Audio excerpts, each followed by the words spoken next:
this is your kid. So aku disuruh buat bikin video ini. So I heard about your marriage right now, and I hope you guys are well and doing good. And if you're worrying about me now, I'm doing good as well. And I hope in 2024 kita bisa komunikasinya lebih baik lagi dan hubungannya lebih baik lagi dan bisa in a happy family yang semuanya bisa damai, dan I hope the best for you. Ya kata-katanya kalau misalkan kalau di kamera manis, cuma kalau sama aku ketus ngomongnya. Aku sering nangis, Misha tuh sering gak sopan. Aku nggak mau cerita sini, aku nggak mau nangis di sini. Cuma intinya ya menurut cerita Misha kan mami yang nggak benar.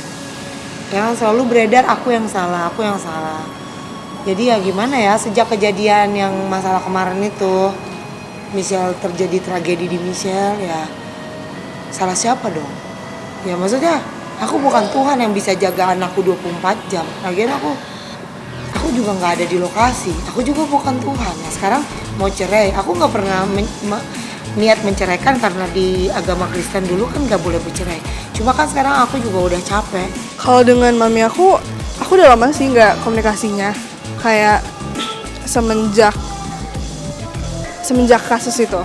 Iya, semenjak kasus itu yang aku expose, dan iya sih sampai sekarang pun juga komunikasinya kurang baik. Aku maunya Misha tuh pulang ke rumah gitu loh, tapi Misha tuh maunya tinggalnya sama temennya. Maksudnya gini, kalau tinggalnya sama papahnya kita aman, atau enggak Misha sama temennya, tapi gimana gitu lah, maksudnya dalam arahan aku, misalnya ada bimbingan atau ada bimbingan papanya. Cuma ini kayak banyakan lebih mau ngatur sendiri lah gitu misalnya.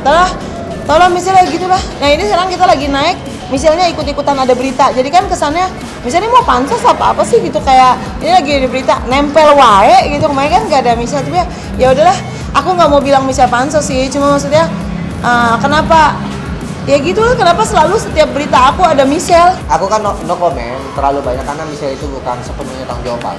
Cuman aku ngasih arahan aja. Artinya aku sharing sama dia.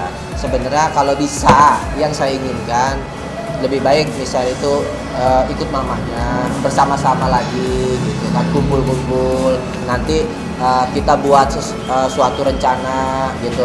Misal seandainya bisa nyanyi, kayak ada kakaknya juga ya kan, atau mau bikin YouTube Apapun itu, acara post web podcast. Iya yang begitu post web ya begitu. Norak amat sih lu mah udah jadi artis malu-maluin gua, ini banyak TV. Pokoknya begitulah, supaya dikembangin, artinya bersama-sama kan, lagi pula kalau jauh sama mami kan.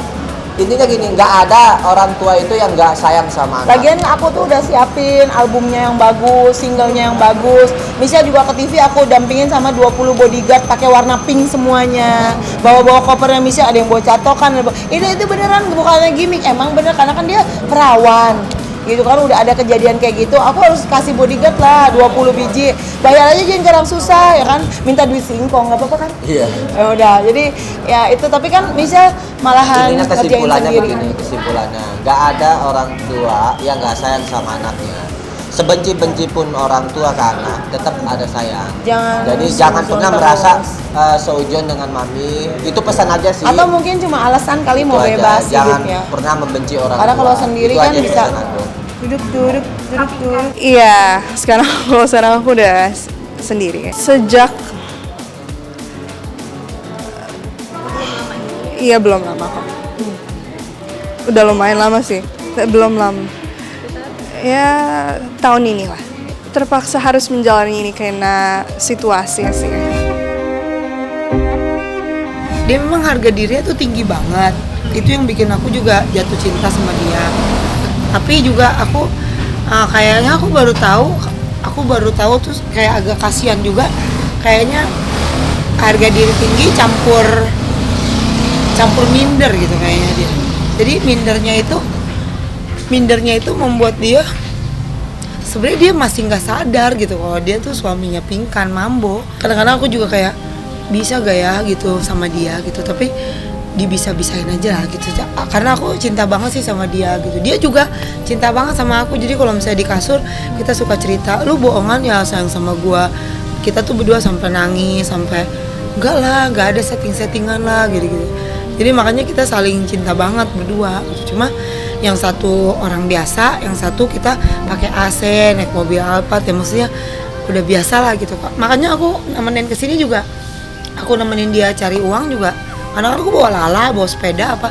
Karena kita juga udah bosan loh jadi orang kaya, juga udah bosan, apa juga udah bosan, semua juga udah pernah. Ya jadi apa ya? Kita cuma ngejar, kan kita kan mati bentar lagi gitu. Jadi kita kayak gini nongkrong di losbah kayak gini, sama kadang sama suster-suster ikut. Jadi ya aku nggak bilang aku orang kaya, cuma ya tapi kita kayak nikmatin aja hidup kita gitu. Kan awal aku nggak nyangka kalau dia itu suka sama aku. Pemikir waktu dia DM, dia kepoin TikTok aku, kisah hidup aku gitu kan, dia ngasih nomor WA ke aku sehingga kita deket gitu. Aku berpikirnya dia mah cuman berteman biasa, temen challenge gitu, temen duet gitu di TikTok ya. Ternyata kesini-sininya dia nge-WA, teleponan aku, nanya aku, perhatian sama aku. Di situ aku mulai ada tanda tanya gitu. Ini bener nggak sih nih? Bener nggak sih gitu kan? Dia ada perasaan. Terus ya yang tadi dia bilang tadi, yang ulang tahun, dia ngucapin ulang tahun, aku terharu. Dia nyetain lagu buat aku. Ya rencananya bagus ya gitu. Lagunya itu Cinta Sederhana. Jadi mengisahkan seorang wanita yang ibaratnya superstar jatuh cinta sama laki-laki yang kampungan gitu loh, ibarat kata gitu. Jadi wanita tersebut itu ingin mencari cinta yang sederhana gitu sih awalnya. Cinta itu sederhana gitu, nggak dia nggak mana harta, fisik dan lain sebagainya. Yang dia cari kebahagiaan, kenyamanan dan kesetiaan. Aku nggak nyangka sama sekali. Dan aku tuh pacaran sama dia ini, aku deket sama dia deket sama aku, nggak ada niat saling pansos, nggak ada sama sekali. Dia nggak niat pansos ke aku, karena aku juga dikenal juga di TikTok banyak. Terus dia juga dibilang settingan, aku dibilang pansos. Jadi dua-dua bentrok begitulah gitu kan. Saling tuduh penonton itu. Kamu settingan ya? Aku juga bahkan penonton nuduh kita settingan, aku dibilang pansos, Pinkan dibilang settingan, dan aku pun sama Pinkan bertanya-tanya, kamu pansos ya di TikTok aku ya? Kamu kali niat di artis aku kali. Iya, kamu ngajak settingan ya sama aku kan gitu ke Pinkan. Aku nggak settingan Arya, aku serius gitu. Kamu kali ya niat pansos di aku. Jadi kita bentrok begitu tuh. Sampai nikah juga gitu. Ya udah, akhirnya kan penonton pada kuping kanan kuping kiri, kita buktiin aja. Pas dia kenal cepet, dia mau ngajak nikah cepet, ya udah kita nikah langsung. Dan nikah juga nggak ada tujuan kita ini mau meledak hanya karena masuk TV ya.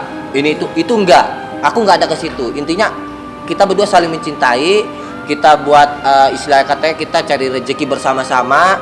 Urusan meledak sama meledek begitu ya. Itu mah terserah kedepannya aja kan.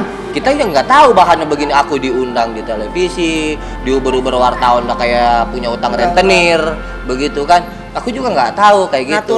Natural aja.